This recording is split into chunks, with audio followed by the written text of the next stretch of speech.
تو واپسی پر اپنی دلہن کو اپنے ساتھ مکے کی طرف لے جائیں گے۔ اللہ کا کرنا فلسطین کے شہر غزہ میں تھے کہ ہاشم کا عمر کا انتقال ہو گیا، کیونکہ یہ شادی راستے میں ہوئی تھی، اس لیے اہل مکہ کو اس شادی کی خبر نہ مل سکی۔ ادھر ہاشم کی بیوہ حمل سے تھی اور ان کے یہاں بیٹے کی پیدائش ہوئی۔ بیٹے کے سر میں پیدائشی طور پر بالوں میں سفیدی تھی۔ بالوں کی سفیدی کو شیب کہتے ہیں۔ رسول اللہ صلی اللہ علیہ وسلم فرمایا کرتے تھے، شیبتنی ہود واخواتھا، میرے بالوں میں فکروں اور پریشانیوں کی وجہ سے سفیدی آ رہی ہے۔ فکر مجھے اس وقت لاحق ہوتی ہے جب میں سورۃ ہود جیسی صورتوں کو پڑھتا ہوں۔ ان صورتوں میں اللہ کے عذاب اور روز قیامت کی ہولناکیوں کا تذکرہ ہے۔ اب سلمہ بنت عامر کے یہاں جو بیٹا پیدا ہوا اس کے سر میں پیدائشی طور پر بالوں میں سفیدی ہے، تو بال سفید ہوں تو اسے شیب کہتے ہیں۔ بچے کا نام ماں نے شیبہ رکھا، یعنی سفید بالوں والا۔ اب کیونکہ ہاشم کی وفات ہو گئی تھی تو عورت اپنے میکے میں رہی اور بچہ اپنے ننہال میں اپنے ماموں کے پاس پلتا رہا۔ جب بچہ 10-12 سال کا ہو گیا تو ہاشم کے بھائی مطلب کو اپنے بھتیجے کے موجود ہونے کی اطلاع ملی کہ میرے بھائی ہاشم کا ایک بیٹا مدینے میں ہے، میرے بھائی نے وہاں شادی کی تھی۔ تو مطلب مکے سے مدینے آئے اور آ کر اپنے بھتیجے شیبہ کو یہاں سے ان کی والدہ سے اجازت لے کر انہیں مکے واپس لے آئے۔ شروع میں مصنف کہتے ہیں کہ شیبہ کی والدہ نے تردد ظاہر کیا اور اپنے بیٹے کی جدائی کے حوالے سے پریشان ہوئی۔ جب مطلب نے کہا کہ اس بچے کا والد مکے کا سربراہ تھا اور اس کی کرسی خالی پڑی ہے اور یہ بچہ اپنے ابا کی حکومت اور کرسی کو سنبھالے گا، تو خیر وہ لوگ راضی ہو گئے اور یوں شیبہ کو لے کر مطلب یعنی اپنے بھتیجے ہاشم کے بیٹے کو لے کر مطلب مکے آ گئے۔ جب مکے آئے تو اہل مکہ اپنے سردار کے استقبال کے لیے باہر نکلے۔ انہوں نے سواری پر دیکھا کہ مطلب سوار ہے اور ان کے ساتھ 10-12 سال کا ایک لڑکا بھی سوار ہے۔ تو انہوں نے یہ سمجھا کہ شاید راستے میں مطلب نے کوئی لڑکا غلام کے طور پر خریدا ہے اور اپنی خدمت کے لیے اسے لے کے آئے۔ کون ہے؟ عبد المطلب ہے، مطلب کا غلام۔ لگتا ہے مطلب اور مطلب کا غلام آیا ہے، وہ مطلب ہے اور یہ عبد المطلب لگتا ہے۔ یوں بات پھیل گئی، زبانوں پر آ گئی۔ مطلب نے سمجھایا اور بتایا کہ نہیں، یہ میرا غلام نہیں ہے، یہ ہاشم کا بیٹا شیبہ ہے، میرا بھتیجا ہے۔ لیکن بہرحال ایک بات شہرت پا چکی تھی، تو یوں شیبہ عبد المطلب کے نام سے شہرت پا گئے۔ یوں شیبہ عبد المطلب کے نام سے شہرت پا گئے۔ اصل ان کا نام عبد المطلب نہیں ہے، نہ یہ مطلب کے عبد اور غلام ہیں، بلکہ یہ مطلب کے بھتیجے ہیں، یہ مطلب کے بھتیجے ہیں۔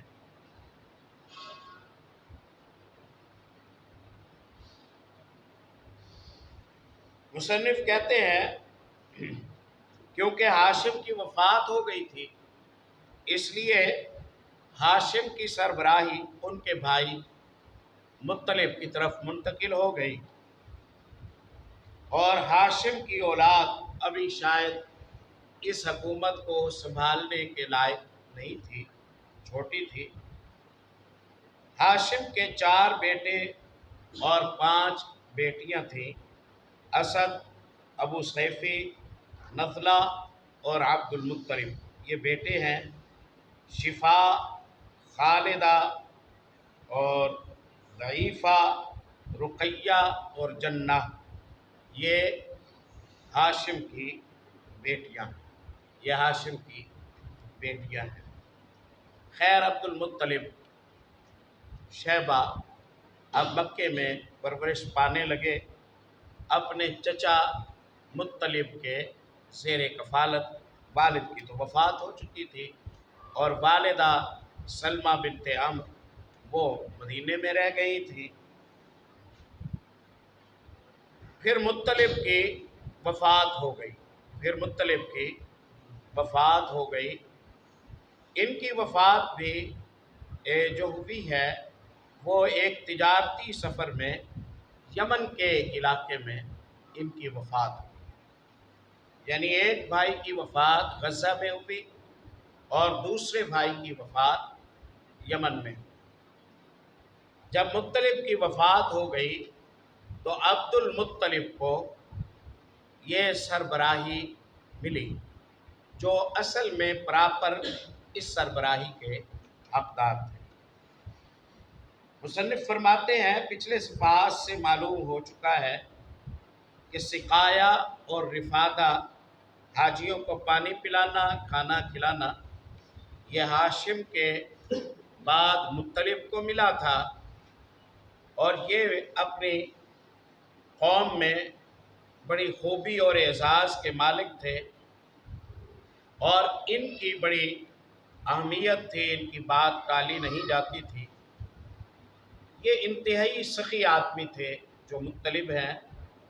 ان کا لقب عربوں نے فیاض، سخاوت کرنے والا رکھا ہوا تھا۔ جب عبد المطلب، یہ تو ابھی میں بتا چکا ہوں۔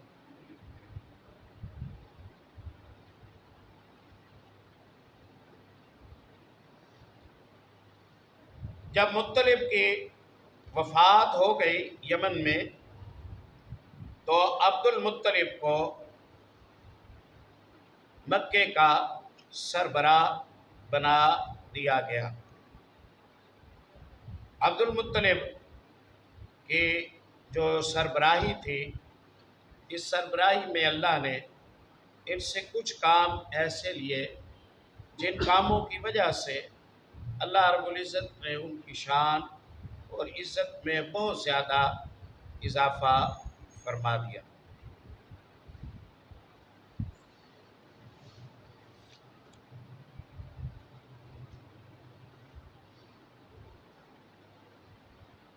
سبب یہ بنا کہ عبد المطلب کے والد بھی فوت ہو چکے ہیں، چچا بھی فوت ہو چکے ہیں، بادشاہی ان کے پاس آئی، تو نوفل نے ان کے کچھ اراضی پر قبضہ کر لیا، کچھ اراضی پر، کہ لاوارث بچہ ہے، نہ چچا اس کا زندہ ہے نہ والد اس کا زندہ ہے۔ اس نے تنہا دیکھ کر عبد المطلب کے صحن پر قبضہ کر لیا۔ عبد المطلب نے قریش کے لوگوں سے مدد مانگی، لیکن ان لوگوں نے انکار کر دیا۔ انہوں نے کہا تمہارے چچا بھتیجوں کا آپس کا معاملہ ہے، ہم تمہاری مدد اس میں نہیں کر سکتے۔ بالآخر آخری حل کیا عبد المطلب نے اپنے ماموں کو کچھ اشعار لکھ کر بھیجے، یہ عربوں کا طریقہ تھا۔ کچھ اشعار لکھ کر بھیجے۔ ان اشعار میں اپنی اس حالت اور نوفل اور اس کے ساتھیوں کا ظلم، اس کی شکایت کی اور ماموں سے درخواست کی کہ آپ آئے اور آ کر یہ قبضہ تو چھڑا جائے۔ یہ خط جب عبد المطلب کے ماموں ابو سعد بن عدی کے پاس پہنچا تو ابو سعد بن عدی 80 سواروں کو لے کر مکے کی طرف مسلح ہو کر جنگ کے ارادے سے روانہ، اپنے بھانجے کی مدد کرنے کے لیے۔ ابتح کے مقام پر، یہ مینا کے ساتھ جو آج کل میرا خیال ہے جو عزیزیہ ہے، یہی بتہا ہے، یہی ابتح ہے۔ ابتح کے مقام پر اس نے پڑاؤ ڈالا 80 سواروں کے ساتھ۔ وہاں بھانجے عبد المطلب نے آ کر ماموں سے ملاقات کی اور کہا کہ ماموں آپ آئے، ہمارے گھر چلیں، پہلے آرام کریں، کھانا کھائیں۔ اس کے بعد نوفل سے بات ہوگی کہ اس نے کیوں کیا ہے قبضہ ہمارے صحن پر۔ ماموں نے کہا اللہ کی قسم اس وقت تک میں تمہارے گھر نہیں جاؤں گا اور کچھ نہیں کھاؤں گا جب تک کہ نوفل سے تمہارا حق چھین نہ۔ یہ جوان مرد تھے، غیرت مند تھے، خوددار تھے، بہادر لوگ تھے، جنگجو تھے، شجاع اور سخی تھے۔ انہی اسباب کی وجہ سے اللہ نے اپنی مشیتوں کے تحت یہ فیصلہ کیا کہ اللہ انہی میں خاتم الانبیاء محمد الرسول اللہ صلی اللہ علیہ وسلم کا انتخاب۔ ایک بھانجے کی مدد کے لیے 80 سواروں کو لے کر آپ آ رہے ہیں اور آ کر آپ ایک پوری قوم کے خلاف جنگ پر آمادہ ہیں۔ اتنی وفاداری اپنے بھانجے کے ساتھ، گویا قرابت داری کا بڑا مقام تھا ان کے نزدیک۔ سیدھے نوفل کے پاس گئے اور نوفل کے سر پر تلوار کو سونتا اور نوفل سے کہا کہ میرے بھانجے کی مقبوضہ جگہ چھوڑو ورنہ یہ تلوار تمہارے جسم میں پیوست ہو جائے گی۔ اس نے کہا چھوڑ دوں گا، کہا نہیں ابھی چھوڑو، کہا چھوڑ دیا۔ لوگوں کو گواہ بنایا، قبضہ چھڑایا، اس کے بعد اپنے بھانجے کے گھر گئے، 3 دن رہے، عمرہ کیا اور یہاں سے پھر واپس مدینے کی طرف روانہ ہو، یہاں سے پھر مدینے کی طرف روانہ ہو۔ یوں عبد المطلب کو اب مکے کی جو سربراہی تھی وہ بڑے مستحکم اور مضبوط انداز سے مل گئی۔ یہی عبد المطلب نبی کریم صلی اللہ علیہ وسلم کے دادا ہیں اور ان کے والد ہاشم رسول اللہ صلی اللہ علیہ وسلم کے پردادا ہیں۔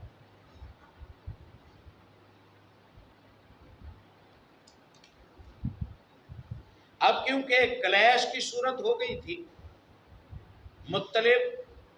عبد المطلب اور نوفل کے درمیان، اس لیے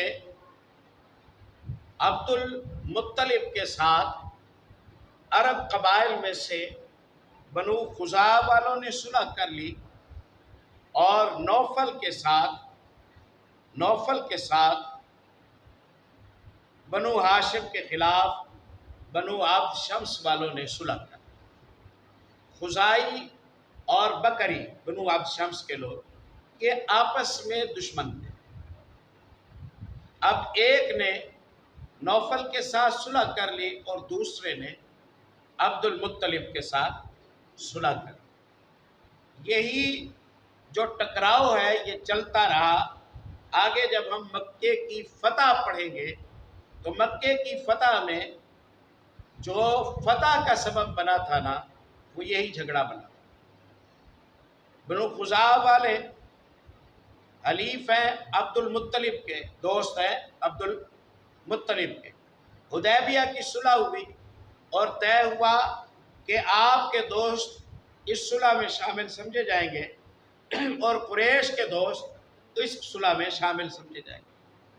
اب قریش والے بنو بکر کے دوست ہیں اور رسول اللہ صلی اللہ علیہ وسلم کے ساتھی بنو خزاع کے دوست ہیں، اور خزاعیوں اور بنو بکر کے درمیان دشمنی تو پرانی ہے کہ انہوں نے موقع پایا، بنو بکر والوں نے بنو خزاع والوں پر حملہ کر دیا۔ نبی صلی اللہ علیہ وسلم کو بنو خزاع کے سربراہ نے آ کر بتایا کہ ہم تو صلح میں آپ کے دوستوں میں سے ہیں اور انہوں نے صلح توڑ کر ہم پر حملہ کیا ہے، اس کا جواب لے دے۔ آپ نے فرمایا ٹھیک کہتے ہو۔ آپ نے بندہ بھیجا، آپ نے کہا بھئی ہمارے دوستوں پر تم نے حملہ کیوں کیا، ساتھ کیوں دیا؟ صلح کی روشنی میں تو تمہیں ایسا نہیں کرنا چاہیے تھا۔ کیا ہم یہ سمجھے تم نے صلح توڑ دی ہے؟ اگر تم نے صلح توڑ دی ہے تو بتاؤ، اگر نہیں توڑی تو بنو بکر والوں کے ساتھ اپنی دوستی ختم کرو، ہم اپنے دوستوں کا بدلہ لیں گے، اور اگر تم ان کے ساتھ دوستی بھی رکھنا چاہتے ہو جو ہمارے دوستوں کے قاتل ہیں تو پھر ٹھیک ہے، جتنے بندے قتل ہوئے ہیں ان کی دیت دے دو، جو چننا چاہتے ہو تم چن لو۔ مکے میں رسول اللہ کا بندہ آیا، صلی اللہ علیہ وسلم ساتھی آیا، اس نے آ کے کہا یہ 3 پیشکشیں ہیں رسول اللہ کی طرف سے صلی اللہ علیہ وسلم۔ مکے والوں نے کہا کہ ہم نہ دیت دیتے ہیں نہ بنو بکر سے ہم دوستی چھوڑتے ہیں، ہماری تمہاری کوئی صلح نہیں۔ آپ نے فرمایا ٹھیک ہے، تمہاری ہماری کوئی صلح نہیں۔ صلح انہوں نے توڑی، جب ان کی صلح ٹوٹی تو رسول اللہ صلی اللہ علیہ وسلم نے مکے پر حملہ کیا اور مکہ تو رسول اللہ صلی اللہ علیہ وسلم نے مکے پر حملہ کیا اور مکہ فتح ہو گیا۔ یہاں یہ جھگڑا شروع ہو رہا ہے، نوفل کے ساتھ بنو بکر والوں کی دوستی پڑ رہی ہے اور عبد المطلب کے ساتھ بنو خزاع والوں کی دوستی پڑ رہی ہے۔ یہی دوستیاں آگے چل کر مکے کی فتح کا سبب بنی۔ اب جناب ساکھ عبد المطلب کی اللہ تعالیٰ نے مضبوط فرما دی، تلوار کے زور پر حکومت کا بچاؤ ہوا، نوفل والوں نے اپنا زور لگا لیا تھا اور وہ کامیاب نہ ہوئے۔ پھر ایک اور واقعہ پیش آیا اور وہ واقعہ یہ تھا کہ عبد المطلب نے خواب میں دیکھا کہ زمزم کا کنواں اس جگہ پر ہے اور اس کنویں کے اندر حجر اسود ہے اور بیت اللہ سے نکالے گئے 2 ہرن تھے سونے کے بنے ہوئے، وہ بھی اس میں دفن ہے، اور کچھ اور بھی کعبۃ اللہ کی نشانیاں ہیں جو یہاں دفن ہیں۔ اصل واقعہ یہ ہوا تھا، اگر آپ کو یاد ہو، بنو جرم والوں نے، وہ اسماعیل علیہ السلام کے سسرال پہلی مکے کی جو آبادی ہے، انہوں نے مکے پر قبضہ کیا ہوا تھا اور ان سے قبضہ چھڑایا قصی نے، ان سے قبضہ چھڑایا قصی نے۔ پہلے تو وہ لڑتے بڑتے رہے اور نہ چھوڑنا چاہتے تھے قبضہ، جب وہ شکست کھا گئے اور انہوں نے دیکھا کہ اب مکے پر ہمارا قبضہ نہیں چلے گا، قصی اور اس کی جماعت غالب آ گئی ہے، تو انہوں نے کہا چلو ہمارا نہیں تو پھر تمہارا بھی نہیں۔ انہوں نے جاتے جاتے حجر اسود کو پاٹ دیا اور زمزم کے کنویں میں ڈال دیا، ہرن ڈال دیے اور کچھ جواہرات تھے جو لوگ نذرانے چڑھا جاتے تھے، وہ سب کچھ دفن کر کے، زمزم کا کنواں دفن کر کے وہ یہاں سے گئے کہ اگر ہماری حکومت نہیں تو ان کو بھی یہ فضیلتیں نہ ملیں۔ جرم ہی چلے گئے، لوگ بھول گئے کہ یہاں کوئی زمزم کا کنواں بھی ہوتا تھا اور یہاں کوئی چیز بھی ہوتی تھی۔ اب عرصہ گزر چکا ہے، یہ دوسری تیسری پیڑھی ہے، تو عبد المطلب جو اس وقت مکے کے سربراہ ہیں، انہوں نے خواب میں دیکھا کہ فلاں جگہ کی کھدائی کرو، وہاں کنواں اور وہاں سے سامان ملے۔ رات کو خواب دیکھا، صبح کسیاں اور بیلچے لے کر آ گئے، کھدائی شروع کر دی، کھدائی کی تو کنواں نکل آیا، پانی زمزم کا نکل آیا، وہ ہرن بھی نکل آئے اور سامان بھی نکل آیا۔ اس سے عبد المطلب کی شان ہے وہ بہت زیادہ اونچی ہو گئی، بہت زیادہ اونچی ہو گئی۔ اور جب اونچی ہوئی شان تو اس وقت پھر چچیرے بھائیوں کی طرف سے یہ دسترس شروع ہو گئی، خدائی میں ہمیں شریک کرو، عہدوں میں ہمیں شریک کرو، اس میں ہمیں شریک کرو، اس میں ہمیں شریک کرو۔ عبد المطلب نے کہا کہ نہیں، یہ اعزاز اللہ نے مجھے دیا ہے، اس لیے آپ میں کسی کو شریک نہیں کروں گا۔ نوک جھوک دوبارہ شروع ہو گئی، نوک جھوک دوبارہ شروع ہو گئی، اور قریب تھا کہ کوئی معاملہ ہو۔ عبد المطلب کے پاس پھر وہی راستہ تھا کہ ماموں کو بلائے، ننہال کو بلائے۔ اب یہ ہر وقت یہاں گڑبڑ ہو اور ہم مدینے سے بندے بلوائیں، اس میں تو مشکل ہے، اس میں تو مشکل ہے۔ اس لیے عبد المطلب نے اللہ سے دعا کی، اللہ تو مجھے 10 بیٹے دے، 10 کے 10 جوان ہو جائیں، میں ان میں سے ایک بیٹا تیرے راستے میں قربان کر سکوں گا، میری محتاجی ختم کرنا، میں ماموں کو بلاؤں، ننہال کو بلاؤں، وہ آ کر میری حکومت بچوا کے جائیں، تو خود میرے گھر میں ہی انتظام فرما دے۔ دعا کی، اللہ تعالیٰ نے عبد المطلب کی دعا کو قبول کر لیا، دعا اللہ نے قبول کی، اور 10 بیٹے ہوئے عبد المطلب کے۔ آخری بیٹے عبداللہ ہے جو پیارے نبی صلی اللہ علیہ وسلم کے والد گرامی، آخری بیٹے عبداللہ ہے۔ جب عبداللہ اپنی جوانی کو پہنچ گئے تو عبد المطلب کو اپنی منت اور اپنا وعدہ یاد آیا کہ میں نے تو اللہ سے وعدہ کیا تھا کہ میں ایک بیٹا اللہ کی رضا کے لیے قربان کروں گا۔ اب بیٹوں کو بلایا اور کہا بیٹوں میں نے یہ منت مانی تھی۔ بیٹوں نے کہا ابا جی آپ فیصلہ کریں۔ کہا کیسے فیصلہ کروں؟ کہا قرآن اندازی کریں، جس کا نام آئے گا اسے آپ قربان کریں، اپنا وعدہ پورا کریں۔ قرآن اندازی کی تو نام پیارے نبی صلی اللہ علیہ وسلم کے والد گرامی عبداللہ کا نکلا۔ اب عبداللہ کے ننہال، عبداللہ کے ننہال کے لوگ وہ آئے، انہوں نے کہا کہ اس بچے کو ذبح نہ کرو، اس بچے کو ذبح نہ کرو۔ دادا نے کہا کیسے نہ کروں، میں نے منت مانی ہوئی ہے، پورے میں نام نکلا ہے، تمہیں بھی پیارا ہے مجھے بھی پیارا ہے، لیکن میں بات کر چکا ہوں۔ انہوں نے کہا کسی سے فیصلہ کرو۔ پوچھا گیا، سیاڑوں نے کہا کہ فیصلہ یہ ہے کہ 10 اونٹوں اور عبداللہ کے درمیان قرآن اندازی، نام عبداللہ کا نکلے تو اونٹ 10 اور بڑھا دو، پھر قرآن اندازی کرو، نام عبداللہ کا نکلے 10 اونٹ اور بڑھا دو، پھر قرآن اندازی کرو، جب تک اونٹوں کا نام نہ نکلے اس وقت تک 10 اونٹ بڑھاتے جاؤ۔ وہی ہوا، 10 مرتبہ قرآن اندازی کی گئی، 10 اونٹ بڑھائے گئے، آخر 100 اونٹوں اور عبداللہ کے درمیان جب قرآن اندازی ہوئی تو نام اونٹوں کا نکلا، تو 100 اونٹ عبداللہ کی جان بچانے کے لیے قربان کیے گئے۔ اور کیونکہ بہت بڑی دعوت ہو گئی تھی، اسی مناسبت پر عبداللہ کی شادی بھی کر دی، اسی مناسبت پر عبداللہ کی شادی بھی کر دی گئی۔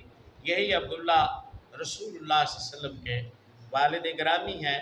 اب آج کی اس مجلس میں آپ نے پیارے نبی صلی اللہ علیہ وسلم کا تعارف، آپ کے والد گرامی کا تعارف، آپ کے دادا کا تعارف، دادا کے بھائی کا تعارف، آپ صلی اللہ علیہ وسلم کے پردادا کا تعارف، یہ آپ نے اس مجلس میں حاصل کر لیا ہے۔ بس کفایت ہے، انشاءاللہ آگے انشاءاللہ بات ہے اگلے ہفتے کے سبق میں۔